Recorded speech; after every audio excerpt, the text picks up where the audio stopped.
Truck एक छोटा बच्चा चला रहा था।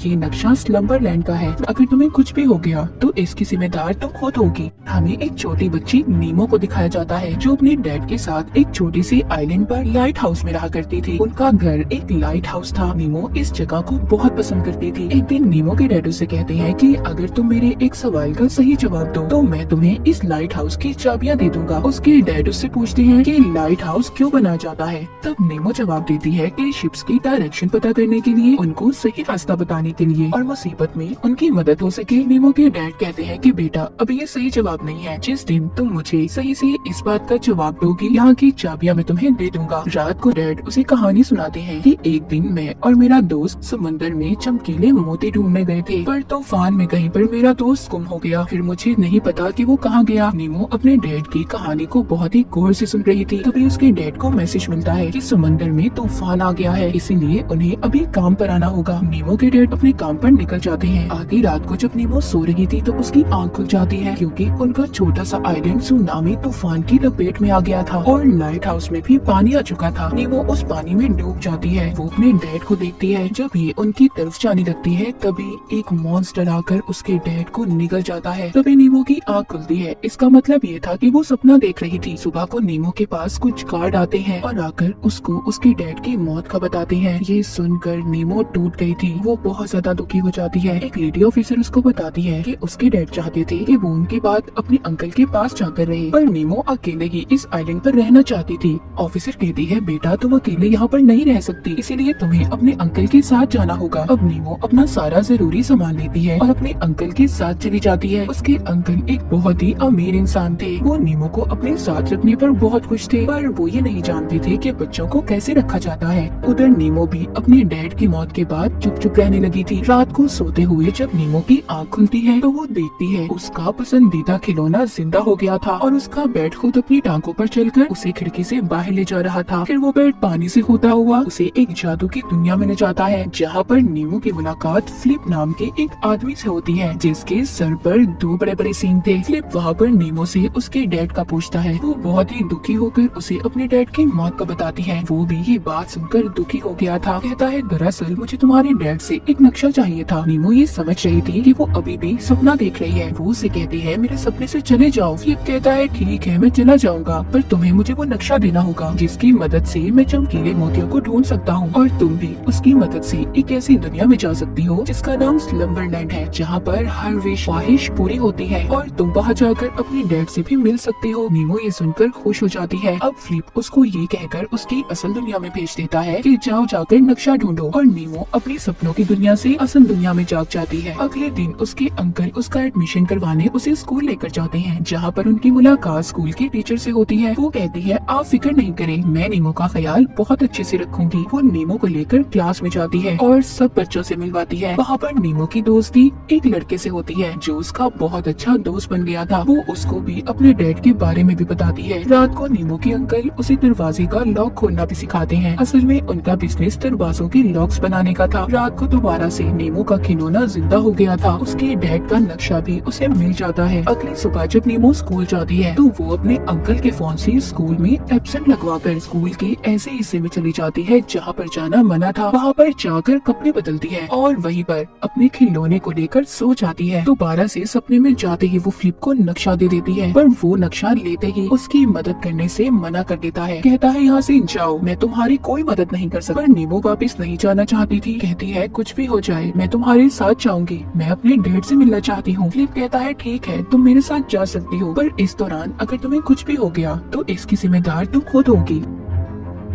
वो बताता है कि ये नक्शा स्लम्बरलैंड का है। मैंने इसको एक पुलिस ऑफिसर से चुराया था और आज तक वो ऑफिसर मेरे पीछे है। वो नीमो को जादुई दुनिया के बारे में भी बताता है जहाँ पर चमकीले मोती है। अब ये दोनों उस जादू की दुनिया में पहुँच गए थे जहाँ पर फ्लिप पहुँचकर उसको जादुई दुनिया के कुछ असूल बताता है। कहता है कि यहाँ पर उसे किसी के सपनों से छेड़छाड़ नहीं करनी और न ही किसी की आंखों को देखना है। अगर यहाँ की पुलिस ने तुम्हें पकड़ लिया तो वो तुम्हें हमेशा के लिए कैद कर देंगे। वो दोनों अब ऐसी जगह पर जाते हैं जहाँ पर पत्तों से से बने हुए इंसान थे। वहाँ पर डांस पार्टी चल रही थी। वहाँ एक और लड़की जो बहुत ही मजे से डांस कर रही थी, वो लड़की भी अपने सपनों में थी, क्योंकि ये सपनों की दुनिया थी और हर कोई यहाँ पर अपने सपनों के मजे ले रहा था। वहीं पर वो पुलिस ऑफिसर भी आ जाती है, जो अब तक फ्लिप के पीछे पड़ी थी, जिसके बारे में उसने नीमो को भी बताया था। इससे पहले वो फ्लिप को गिरफ्तार करती, वहाँ पर वो ही मॉन्स्टर आ जाता है जिसको नीमो ने अपने सपने में देखा था। लेकिन किसी तरह फ्लिप उसे बचा लेता है। वो बचाकर नीमो को एक दूसरी जगह पर ले आया था और कहता है ये सब तुम्हारी वजह से हुआ है, तुम्हारे सपने की वजह से वो मॉन्स्टर यहाँ पर आया है। तभी नीमो को कुछ होने लगता है और वो सपनों की दुनिया से गायब होकर असल दुनिया में आ जाती है। उसकी नींद से आँख खुल गई थी। उसके अंकल अब उसे स्कूल से लेने आते हैं। उसको साथ ले जाकर वो उसे एक बोट कश्ती तोहफे में देते हैं, पर वो कहती है मुझे ये नहीं चाहिए, आप इसको अपने पास ही रखें। वो लेने से इनकार कर देती है। रात को उसके अंकल उसे समझाते हैं कि तुम्हारे डैड के जाने से तुम्हारी जिंदगी खत्म नहीं हुई, तुम्हें तो अभी अपनी जिंदगी को और जीना है। पर नीमो अपने डैड की मौत के सदमे से अभी भी बाहर नहीं आई थी। वो जब सोने जाती है तो उसे नींद भी नहीं आती। उसके अंकल उसके पास आते हैं और उसको कहानी सुनाते हैं। कहानी सुनते ही नीमो सो गई थी और फिर से वो अपने सपनों की दुनिया में चली जाती है, जहाँ पर फ्लिप उससे अब उसके डैड का नक्शा ले लेता है और कहता है अब तुम जाओ यहाँ से अपने घर। नीमो कहती है मैं यहाँ से नहीं जाऊंगी, मेरा कोई घर नहीं है, मुझे तो बस अपने डैड से मिलना है। फ्लिप कहता है तुम अभी डरी हुई हो, बुरे सपने तुम्हारा पीछा कर रहे हैं। लेकिन नीमो अपना सफर जारी रखना चाहती थी। वो फ्लिप से पूछती है तुम असल दुनिया में क्या हो, जिस पर वो बोलता है मैं नहीं जानता मैं कौन हूँ और असल दुनिया में मैं अब तक जागा भी नहीं हूँ। अब ये यहाँ से आगे जाने के लिए एक ट्रक में चढ़ते हैं, क्योंकि फिर से वो पुलिस ऑफिसर इनका पीछा कर रही थी। ये ट्रक की आगे वाली सीट पर बैठ जाते हैं। तभी ये देखते हैं कि वो ट्रक एक छोटा बच्चा चला रहा था। वो ट्रक उस बच्चे से नहीं संभलता। ये सभी पानी में गिर गए थे। ये लोग ऑफिसर से तो बच जाते हैं, पर अब ये डूब रहे थे। ये किसी तरह खुद को बचाते हैं और एक बाथरूम के रास्ते से बच निकलते हैं। फ्लिप और नीमो को इस एडवेंचर में बहुत ही मजा आ रहा था, पर पुलिस ऑफिसर यहाँ पर भी पहुँच गई थी। वो एक गन से दोनों को शूट करती है, जिससे वो मरते तो नहीं पर फंस जाते हैं। वो दोनों अब आहिस्ता आहिस्ता चल रहे थे। पुलिस ऑफिसर फ्लिप से कहती है मेरी उम्र 116 हो चुकी है, मुझे तो अब रिटायर भी हो जाना चाहिए, लेकिन तुम्हारी वजह से मैं इस सपनों की दुनिया में फंस चुकी हूँ। वो उससे नक्शा मांगती है जो फ्लिप के पास नहीं था।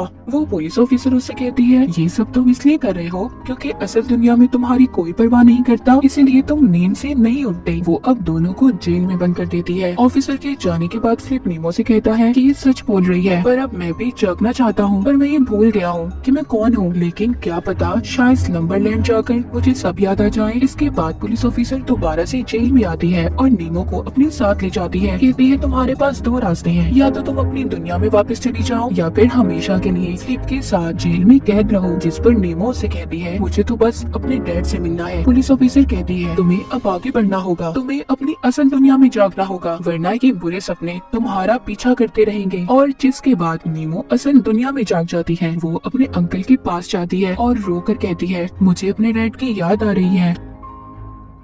तो उसके अंकल उसे एक वीडियो दिखाते हैं। नीमो देखती है उसके अंकल ने उस वीडियो में बिल्कुल सपनों के फ्लिप जैसे कपड़े पहने हुए हैं। उसके अंकल उसे बताते हैं मैं बचपन में बहुत शर्मीला था, जब मैं और तुम्हारे डैड दोनों खेला करते थे तो मैं किसी तरह के भी कपड़े पहन लिया करता था। तुम्हारे डैड की जिंदगी में तुम्हारी मॉम आई तो वो दुनिया घूमने निकल गई और मैं बस अकेला रह गया, बिल्कुल अकेला। वो कहते हुए बहुत ज्यादा उदास हो गई थी। नीमो उनसे कहती है मेरे डैड हमेशा रात को मुझे आपकी कहानी सुनाया करते थे। अगली सुबह ये जब स्कूल जाती है तो स्कूल की उसी जगह पर जाकर नीमो सो जाती है और फिर दोबारा से अपने सपनों की दुनिया में उठती है। ये अब अपने अंकल की दी हुई चाबी से फ्लिप के जेल का ताला खोलती है और उसे अपने साथ बाहर ले आती है। जब भी उसे यहाँ से लेकर जा रही थी तो पुलिस ऑफिसर इनको फिर से देख लेती है, पर इस बार नीमो उसकी गन से उसी को टाइम लूप में फंसा देती है। फ्लिप उसके साथ तस्वीर भी बनवाता है, जिसके बाद ये लोग बर्फीली जगह पर आ गए थे। पर यहाँ पर भी ऑफिसर पहुँच जाती है जो इनको पकड़ना चाहती थी।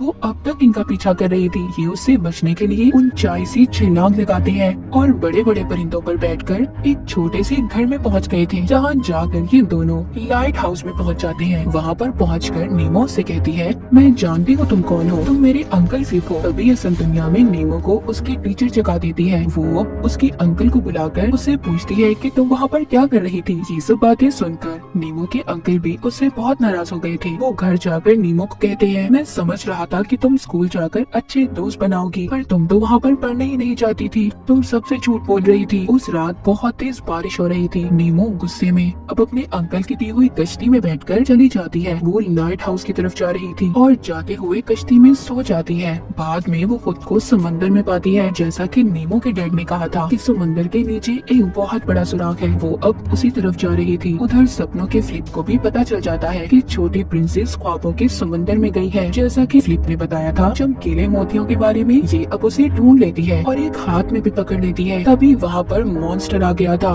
पर फ्लिप आकर एक प्लेन की मदद से उसे बचा लेता है। लेकिन वो मॉन्स्टर अभी भी उनके पीछे था, जिससे उनका प्लेन तबाह हो जाता है। वो मॉन्स्टर अब आहिस्ता आहिस्ता सपनों में सब लोगों को मार रहा था, इसीलिए सब अपनी असल दुनिया में जागने लगे थे। उधर असल दुनिया में नीमो के अंकल उसे ढूंढ रहे थे। सपनों की दुनिया में स्लम्बरलैंड पहुंचने से पहले नीमो की हालत खराब हो रही थी, क्योंकि जिस कश्ती पर वो थी असल दुनिया में वो पानी में डूब रही थी। उसके हाथ से मोती भी गिर जाता है और सपनों की दुनिया में मॉन्स्टर आकर फ्लिप को पकड़ लेता है। अब जब सपनों की दुनिया वाला फ्लिप मर चुका था, तो असल दुनिया के फ्लिप को न जाने क्या हुआ था। वो नीमो को बचाने पानी में कूद जाता है। उधर सपनों की दुनिया में जब मॉन्स्टर गायब हो गया था, तो ऑफिसर नीमो के पास आती है। वो उसके हाथ में मोती देखती है और कहती है कि तुम्हें जो सपने कोई भी देखने का कहता है, तुम बस वही देख लेती हो, जिसके पीछे कोई सच्चाई नहीं है। तभी नीमो खुद को लाइट हाउस के पास पाती है, जहाँ पर अपने डैड को देखती है। ये जल्दी से भागकर अपने डैड के पास जाती है कि लाइट हाउस की ऊंचाई पर जाकर खूब मजे करते हैं। वहीं पर असल दुनिया में नीमो के अंकल फ्लिप उसे होश में लाने की कोशिश कर रहे थे। सपनों की दुनिया में नीमो के डैड उसे समझाते हैं कि तुमने अकेले ही सफर को पूरा किया है और आगे भी तुमने अकेले ही सफर को तय करना है। असल दुनिया तुम्हारा इंतजार कर रही है मेरी जान। तुम किसी भी कीमत पर उसे नहीं छोड़ोगी, तुम्हें वापस जाना ही होगा। तभी हकीकत में असल दुनिया में नीमो को होश आ जाता है। उसके अंकल उसे गले लगा लेते हैं और कहते हैं अब दोबारा मैं तुम्हें अकेले नहीं छोड़ूंगा। अगले दिन हम नीमो को देखते हैं, जिसने स्कूल में अपने बहुत सी दोस्त बना लिए थे। जो लोग इंटरटेनमेंट नहीं चाहते उनका यहाँ कोई काम नहीं, और जो लोग इंटरटेनमेंट चाहते हैं वो सब्सक्राइब कर लें।